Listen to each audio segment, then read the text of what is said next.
Alright, isang mapagpalang tanghali sa atin lahat. Ayun po, dito po tayo nagliligpit sa ating dalhin sa Bohol sa ating bakasyon nitong darating na October 12 hanggang 18. At ito nga po, nakapagbalot na ako ng baggage na 20 kilos. Sana hindi lalagpas ng 30 kilos. At ito gamit, mahirap magligpit maghanap kung anong madadalhin. Ay, ulod, puhon-puhon, makauwi po tayo. Ayan,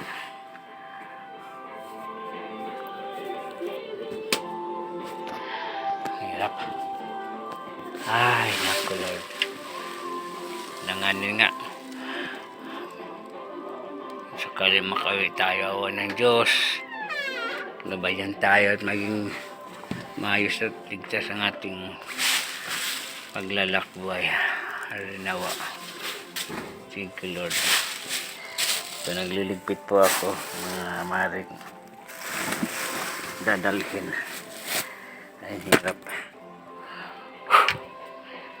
Mahirap po.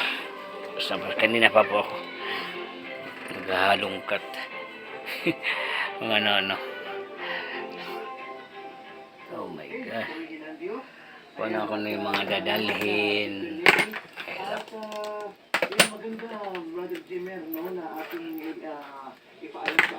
Ayun po. O siya. Magpatuloy ko na lang po. Ito lang video ko bilang paghahanda sa aking bakasyon Pohon. See you there, my native land. Okay. O siya. Babayo sa inyo lahat. Thank you. Mapagpalang araw sa atin lahat. Babayo.